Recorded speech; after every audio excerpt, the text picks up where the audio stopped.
Let's to figure it out exercise. Question number 1 is find the cube roots of 27,000 and 10,648. तो first question है 27,000. अब 27,000 को आप लिख सकते हो 27 टाइम्स 1,000. अब 27 को आप लिख सकते हो 3 टाइम्स 3 टाइम्स 3 और 1,000 को आप लिख सकते हो 10 टाइम्स 10 टाइम्स 10, क्योंकि हमें पता है कि 27 3 का क्यूब है और 1,000 10 का क्यूब है. तो इसका क्यूब रूट क्या हो जाएगा? Cube root will be 3 times 10 which will be 30. So 30 is the cube root of 27,000. तो ये तो हुआ नंबर जिसमें 3 जीरोस थे साथ में. अब नेक्स्ट है 10,648. इसको हम प्राइम फैक्टराइज कर लेते हैं. It is 5,324. फिर से इसे हम 2 से डिवाइड कर सकते हैं.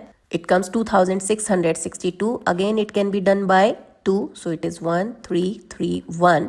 Now this number 1,331, it will be divided by 11. So your answer is 121. 121 को फिर से हम 11 से डिवाइड कर सकते हैं. It comes 11 और फिर से 11 से कर सकते हैं. So it comes 1. A prime factorization of 10,648. It is 2 times 2 times 2 times 11 times 11 times 11. तो आप देखोगे कि एक ग्रुप ऑफ 3 बन गया है नंबर 2 के लिए और एक ग्रुप ऑफ 3 बन गया है नंबर 11 के लिए. तो cube root of 10,648 will be 2 times 11 which is 22. So that will be your answer. Now question number 2. What number will you multiply by 1,323 to make it a cube number? 1,323 एक number दिया गया है, हमें इसको cube number बनाना है. अभी ये perfect cube नहीं है, तो पहले हम इसकी प्राइम फैक्टराइजेशन कर लेते हैं. तो ये नंबर 3 से डिवाइड हो सकता है. 3 4s are 12, 3 4s are 12 and 3 1s are 3. अब ये 441 आ जाता है. This is again divisible by 3. This comes 147. Again it is divisible by 3. Now it is 49. Now 49 को हम 7 से डिवाइड कर सकते हैं और फिर से हम इसको 7 से डिवाइड कर सकते हैं. तो prime factorisation of 1,323 is 3 times 3 times 3 times 7 times 7. This is our prime factorisation. अब देखो जब हम इसमें ग्रुप ऑफ 3 बनाते हैं तो ये 3 नंबर्स हैं यहाँ पर 3 3 3, ये 3 टाइम्स आ गया है. लेकिन यहाँ पर आप देखोगे कि 7 टाइम्स 7 है. इसमें अगर एक और 7 होता तो फिर आपका ये नंबर परफेक्ट क्यूब हो जाता. तो अगर 1,323 को आप 7 से मल्टीप्लाई कर दोगे तो ये नंबर परफेक्ट क्यूब हो जाएगा. तो किस नंबर से मल्टीप्लाई करना है यही हमसे पूछा गया है. So it should be multiplied by 7. That will be your answer. Now question number 3, state true और फॉल्स. और हमें यहाँ पर रीजन भी बताना है कि ऐसा क्यों है. First is the cube of any odd number is even. किसी भी ऑड नंबर का क्यूब इवन होता है. क्या ये ट्रू है? No, it is not true, it is false. For example देखो आप 1 इज एन ऑड नंबर तो इसका 1 ही आता है. 3 इज एन ऑड नंबर, इसको आप मल्टीप्लाई करोगे तो 27 आएगा. इसी तरह से 5 इज एन ऑड नंबर, 5 का 5 में 3 टाइम्स मल्टीप्लाई होगा तो 125. ये सब ऑड नंबर आते हैं. किसी भी ऑड नंबर का क्यूब इवन नहीं होता है. Second is there is no perfect cube that ends with 8. क्या ऐसा कोई परफेक्ट क्यूब नहीं है जो 8 से एंड होता हो? तो दैट इज फॉल्स. ऐसे परफेक्ट क्यूब हैं जो 8 से एंड होते हैं. क्यूब में ऐसा कोई कंस्टेंट नहीं है कि उसमें ये डिजिट नहीं होगी वो डिजिट नहीं होगी. इसमें 0 से लेकर 9 तक सारे डिजिट्स हो सकते हैं. Third is The cube of a 2-digit number may be a 3-digit number. किसी भी 2-digit नंबर का क्यूब एक 3-digit नंबर हो सकता है. This is false because जो सबसे छोटा 2-digit नंबर है वो है 10 और जब आप 10 का क्यूब फाइंड आउट करते हो तो इट बिकम्स 1000. इसमें 4 डिजिट्स हैं. तो जो सबसे छोटा 2-digit नंबर है उसमें भी 4 डिजिट है तो 3 डिजिट तो इसमें आएंगी ही नहीं. So that is why it is false. Now fourth is the cube of a 2-digit number may have 7 और मोर डिजिट्स. एक 2-digit नंबर के क्यूब में 7 या उससे ज़्यादा डिजिट हो सकते हैं. तो इज इट ट्रू? देखो 99 ये बिगेस्ट 2-digit नंबर है. अगर आप इसका क्यूब निकालते हो तो that comes as a 6-digit number. तो जब बिगेस्ट 2-digit नंबर का क्यूब 6 डिजिट तक का होता है तो अब इससे आगे तो 3-digit नंबर आएंगे. तो 2-digit नंबर का क्यूब आपको 6 डिजिट से ज्यादा का नहीं मिलेगा. So this is a false statement. Fifth is cube numbers have an odd number of factors. Cube numbers में टोटल फैक्टर्स ऑड नंबर होते हैं, so that is not true. इसका मीनिंग क्या है पहले आप ये समझ लो। Cube numbers have odd number of factors, किसी भी क्यूब नंबर में ऑड नंबर फैक्टर्स होंगे। दैट मीन्स जब आप उसका प्राइम फैक्टराइजेशन करोगे तो वो प्राइम फैक्टर्स या तो होंगे 3 या होंगे 5 या होंगे 7 या 9, इस तरह से वो ऑड नंबर्स में आएंगे, जबकि ऐसा नहीं होता है। प्राइम फैक्टर्स जब हम करते हैं किसी क्यूब के तो उसमें हम ग्रुप ऑफ 3 फाइंड आउट करते हैं। तो ग्रुप ऑफ 3, अब उसमें ग्रुप ऑफ 3 1 ग्रुप भी हो सकता है, 2 ग्रुप भी हो सकते हैं, उससे ज़्यादा भी हो सकते हैं। तो ऐसा कोई कंपल्शन नहीं है कि ये केवल ऑड नंबर्स होंगे यहाँ पर, उसमें इवन नंबर भी हो सकते हैं। अब जैसे आपके पास है 2 times 2 times 2 times 2 times 2 times 2, 64, इसका क्यूब रूट 2 टाइम्स 2, ये होता है 64। अब इसमें देखो ये 3 के 2 ग्रुप्स बन गए हैं, लेकिन टोटल 2 कितने टाइम्स आया है, ये 6 टाइम्स आया है। तो ये तो 6 is an even number, it is not an odd number. तो अब यही यहाँ पे पूछा गया है कि जब आप इस तरह से प्राइम फैक्टर्स करते हो तो टोटल फैक्टर्स ऑड नंबर आएंगे। अगर वो क्यूब है तो ऐसा ट्रू नहीं है, इवन नंबर भी हो सकता है। Now question number 4. You are told that 1331 is a perfect cube. Can you guess without factorization what its cube root is?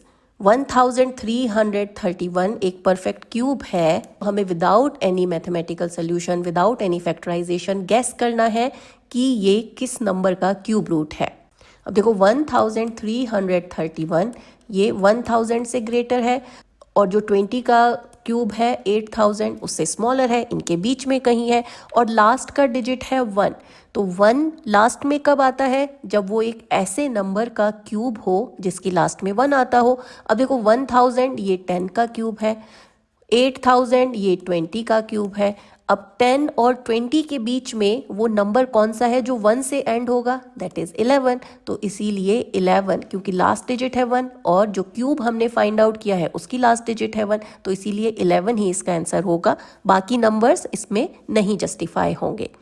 इसी तरह से नेक्स्ट है guess the cube roots of 4913, 12167 and 32,768। अब 4913 ये भी 1000 से ग्रेटर नंबर है। अब देखो लास्ट डिजिट है इसमें 3। अब किसी भी क्यूब रूट में लास्ट में 3 कब आएगा, जब नंबर के एंड में 7 होगा, क्योंकि 7 टाइम्स 7 टाइम्स 7, जब आप 7 का 7 में मल्टीप्लाई करोगे तो 49, और 49 में 7 का मल्टीप्लाई करोगे तो 7 9 जाए 63, लास्ट में 3 आता है। तो अब ये 10 का क्यूब है और ये 20 का क्यूब है। 10 और 20 के बीच में वो कौन सा नंबर है जिसकी लास्ट में 7 आता है, वो होगा 17। तो ये 17 का क्यूब होगा। नाउ नेक्स्ट है 12,167। अब देखो 12,167 ये 8000 से बड़ा है, और जो नेक्स्ट हमारे पास जीरो वाला नंबर है 30, दैट मीन्स 30 का क्यूब हो गया 27,000। तो 12,167 ये 20 और 30 इनके बीच में कहीं है, और लास्ट डिजिट है 7। तो लास्ट डिजिट वो नंबर जो 20 से बड़ा हो और 30 से छोटा हो, और उसमें लास्ट डिजिट जिसका हम क्यूब निकालें तो 7 आता हो, तो वो होगा 3, क्योंकि 3 का 3 में आप मल्टीप्लाई करोगे 3 टाइम्स 3 टाइम्स 3, आंसर आता है 27। लास्ट डिजिट 7 है तो 3 के केस में ये आएगा, दैट इज वाई इसका आंसर हो जाएगा 23 का। नेक्स्ट है 32,768। अगेन ये नंबर आप देखोगे तो ये 30 के क्यूब से बड़ा है और 40 के क्यूब से छोटा है। अब 40 का क्यूब जो कि होता है 64,000 और 30 का क्यूब जो होता है 27,000, ये नंबर इनके बीच में है। अब देखो 30 और 40 इनके बीच में नंबर है जिसका क्यूब 32,768 होगा, लेकिन यहाँ पर कैच है कि लास्ट डिजिट 8 है। लास्ट डिजिट 8 कब आती है, जब लास्ट में 2 होता है, क्योंकि 2 टाइम्स 2 टाइम्स 2 इसको जब आप मल्टीप्लाई करोगे तो आंसर आता है 8। अब 30 और 40 के बीच में 32 वो नंबर है जिसका लास्ट डिजिट 2 है। Without any prime factorisation, without any mathematical calculation आपको ये आइडिया लग जाता है कि ये नंबर अगर एक परफेक्ट क्यूब है तो इसका क्यूब रूट क्या हो सकता है। I hope that make sense to you. Now last question of this exercise, which of the following is the greatest? इनमें सबसे बड़ा नंबर कौन सा है? Explain your reasoning. आपको यहाँ पर ये भी बताना है कि इसका रीजन क्या है।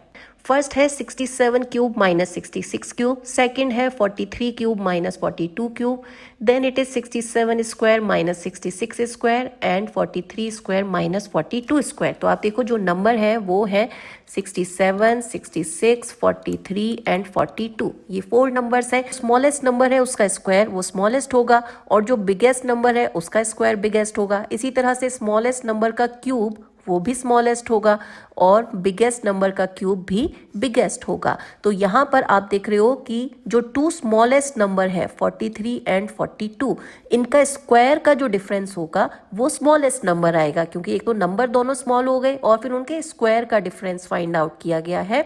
तो जो मिनिमम नंबर आ जाएगा या स्मॉलेस्ट नंबर आ जाएगा वो होगा 43 स्क्वायर माइनस 42 स्क्वायर, और जो ग्रेटेस्ट नंबर है उसका क्यूब उसको 3 टाइम्स मल्टीप्लाई किया गया है और तब उनका डिफरेंस निकाला गया है, तो उनका डिफरेंस ग्रेटेस्ट आएगा। तो जो ग्रेटेस्ट नंबर यहाँ पर आ जाएगा that will be 67 cube minus 66 cube. अब ये एक्सरसाइज फिनिश होती है और इसी के साथ आपका चैप्टर 1 भी एंड होता है। अब नेक्स्ट वीडियो में मैथ्स के हम चैप्टर 2 स्टार्ट करेंगे।